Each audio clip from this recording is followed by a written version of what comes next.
একটা মিষ্টি মৃদু একটা বাতাস আসবে, এই বাতাস মুমিনদের বগলের নিচ দিয়ে প্রবাহিত হবে, এবং যার অন্তরে এক সরিষা দ্বারা পরিমাণ ঈমান আছে, ওই বাতাসে তার জান কবজ হয়ে যাবে। বাকি থাকবে সবে যে গরু, ছাগল, হাঁস মুরগির মতো মানুষ, গবাদি পশু। আল্লাহ বলার মতো মানুষ নাই, রাস্তা মোড়ে মোড়ে জেনা করবে। এটা আরো অনেক পরের কথা, অনেক পরের কথা। আমরা ওই যুগ দেখতেও চাই না, বাঁচতেও চাই না ওই যুগে, তাই না ভাই? আল্লাহ পাক বলছেন এরপরে, আল্লাহ রাসূল সাল্লাল্লাহু আলাইহি ওয়াসাল্লাম বলছেন এরপরে একদিন সকালে হঠাৎ করে দেখবে কেনা বেচা করতে করতে, কথা বলতে বলতে, পানি পান করতে করতে, খাবার খেতে খেতে এই যে পশ্চিম দিক থেকে সূর্য উঠে গেছে। তার মানে কি ওই দিন কিয়ামত হয়ে যাবে, এবং এটা এত ফাস্ট হবে, এত দ্রুত হবে। আল্লাহ রাসূল সাল্লাল্লাহু আলাইহি ওয়াসাল্লাম বলেছেন যে কেউ বাসায় ফিরে যাবে, আহাল পরিবারের সাথে একটা দেখা করবে, এই সুযোগ পাবে একদম ইনস্ট্যান্ট ডেট ছাড়। একটা বজ্রনীলা প্রচন্ড মানে শব্দ, এর বিকট একটা শব্দে পুরো মহাবিশ্ব তোলপাড় সৃষ্টি হয়ে যাবে, একদম শেষ। এই হলো সিঙ্গার প্রথম ফুক, শেষ, সব ডেট। এই যে আমাদের এত বাহাদুরি, এত কিছু সব শেষ, মানে পৃথিবী আস্তে আস্তে ও শেষের দিকে যাচ্ছে। এগুলো ভাই বিশ্বাস করেন, পৃথিবীর সমস্ত সংগঠন, জালেম, কাফের, ফাসেক, মুশরিক, মুনাফিক যা আছে পৃথিবীতে, একত্রিত হয়েও এই সত্যটাকে কেউ টলাতে পারবে না। আমরা সারা মুসলমানরা মিলেও যদি এই সত্যটাকে টলাতে চাই, পারবে না। মানে আস্তে আস্তে আলটিমেট গোল এটাই পৃথিবীর। এরপরে কিয়ামত, তারপরে তো আপনারা জানেন কি হচ্ছে।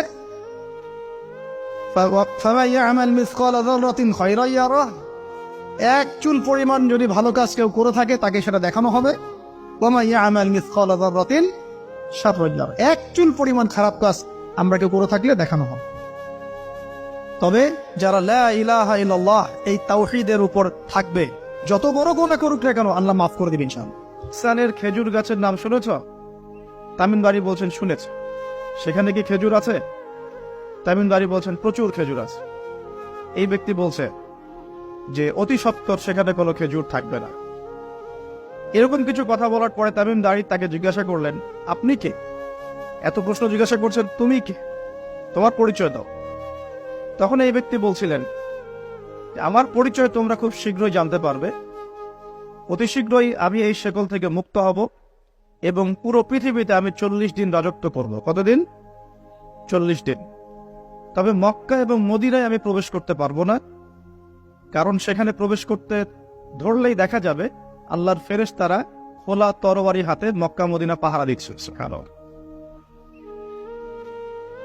তবে আমি আমার পরিচয় জানিয়ে দিচ্ছি, আমি হচ্ছি মসীহুদ দাজ্জাল। বুঝতে পারলেন? তাহলে দাজ্জালকে দ্বীপে বন্দী অবস্থায় কোন সাহাবী দেখেছেন? তামিমদারি রাদিয়াল্লাহু আনহু। তিনি এসে এই ঘটনা নবী সাল্লাল্লাহু আলাইহি ওয়াসাল্লামকে বললেন। বলার পরে নবী সাল্লাল্লাহু আলাইহি ওয়াসাল্লাম তার চেহারাটা উজ্জ্বল হয়ে উঠল। তিনি মিম্বরে দাঁড়িয়ে বললেন, আমি কি তোমাদেরকে বলিনি এইরকম একটা সত্তার কথা, এমন একটা ভয়ঙ্কর ফিতনার কথা, মসীহুদ দাজ্জালের কথা? সাহাবীরা বলেন, হ্যাঁ আপনি বলেছিলেন। তামিমদারি আজকে সেটাই দেখে এসেছে, তোমাদেরকে সেই ঘটনা সে ব্যক্ত করছে। এখান থেকে আমরা বুঝতে পারলাম যে দাজ্জাল একটা দ্বীপের মধ্যে বন্দী ছিল বা আছে, হয় ছিল বা আছে। এখন ছিল না এখনো আছে, এর উত্তর খুঁজতে হলে একটা হাদিস দেখতে হবে। এটা কোন হাদিস? সহিহ মুসলিমের। নবী সাল্লাল্লাহু আলাইহি ওয়াসাল্লাম মদিনায় বসবাস করছেন, মক্কা থেকে হিজরত করে মদিনা এসেছেন। মদিনায় মাশাআল্লাহ তিনি ইসলামিক রাষ্ট্র প্রতিষ্ঠা করেছেন। বদরের যুদ্ধ হয়েছে, উহুদের যুদ্ধ হয়েছে, খন্দকের যুদ্ধ হয়েছে। ইসলামের একটা পুরো খিলাফা স্টেট যেটা আমরা বলি, সেটা কায়েম হয়েছে। এর মধ্যে খবর এলো একজন ইহুদি মায়ের একটা সন্তান আছে, একজন ইহুদি মায়ের একটা সন্তান হয়েছে। এই সন্তানটার সাথে দাজ্জালের যে আলামত এগুলো মিলে যাচ্ছে। ঠিক আছে? এই সন্তানের নাম হচ্ছে ইবনে সাইয়্যিদ। কি নাম? ইবনে সাইয়্যিদ।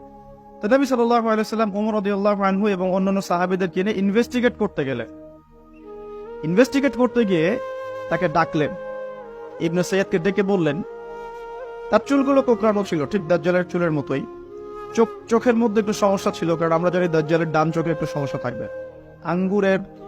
আঙ্গুর কালার দেখেছেন? আঙ্গুর, চোখটা অনেকটা আঙ্গুরের মতো হবে, ফোলা। ইবনে সাইয়্যিদের কাঠামোটা মিলে যাচ্ছিল।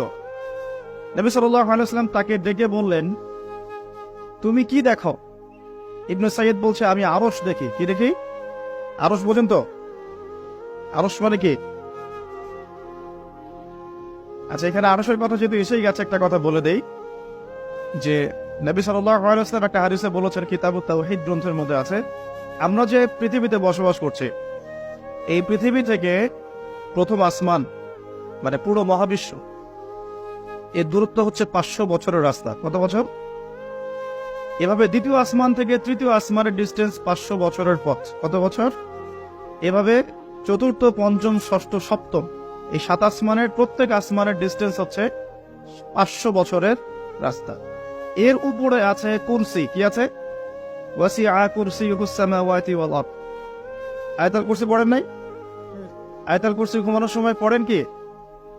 যে ব্যক্তি ঘুমানোর সময় আয়াতুল কুরসি পড়ে, সারা রাত আল্লাহর পক্ষ থেকে একজন ফেরেশতা তাকে পাহারা দিবে।